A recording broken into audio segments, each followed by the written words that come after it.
Israel ও যুক্তরাষ্ট্রের হামলায় নিহত হয়েছেন ইরানের সর্বোচ্চ ধর্মীয় নেতা আয়াতুল্লাহ আলী খামেনি।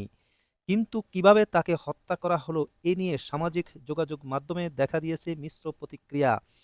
বার্তা সংস্থা রয়টার্সের এক প্রতিবেদনে জানা গেছে, শনিবার ২৮ ফেব্রুয়ারি ভোরে যখন ইসরায়েল ও যুক্তরাষ্ট্র যৌথভাবে ইরানে হামলা শুরু করে, তখন খামেনি তেহরানের একটি অত্যন্ত সুরক্ষিত স্থানে তার শীর্ষ উপদেষ্টাদের নিয়ে জরুরি বৈঠকে বসেছিলেন। মার্কিন প্রেসিডেন্ট ডোনাল্ড ট্রাম্প শনিবারে প্রথম খামেনির মৃত্যুর দাবিটি সামনে আনেন। পরে গোয়েন্দা তথ্যের ভিত্তিতে মার্কিন ও ইসরায়েলি কর্মকর্তারা জানান, এই হামলায় কেবল খামেনি নন, তার প্রধান সহযোগীরাও নিহত হয়েছেন।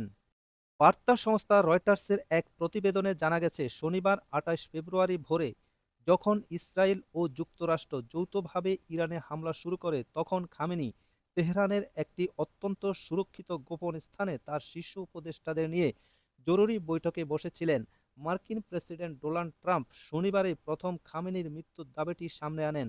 পরে গোয়েন্দা তথ্যের ভিত্তিতে মার্কিন ও ইসরায়েলি কর্মকর্তারা জানান, ওই হামলায় কেবল খামেনি নন, তার প্রধান সহযোগীরাও নিহত হয়েছে।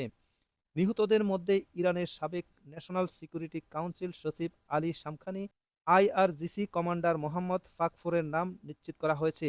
ইরানি সূত্রগুলোর বরাত দিয়ে রয়টার্স জানিয়েছে, হামলার ঠিক আগ মুহূর্তে সুপ্রিম ন্যাশনাল সিকিউরিটি কাউন্সিল সচিব আলী লারিজানি এবং শামখানির সঙ্গে খামেনি একটি ভূগর্ভে সুরক্ষিত বাংকারে কৌশলগত আলোচনা করছিলেন। আয়াতুল্লাহ খামেনির বাসভবন ও সংলগ্ন এলাকার কিছু স্যাটেলাইট ছবি প্রকাশ করে সংবাদ মাধ্যম আল জাজিরা।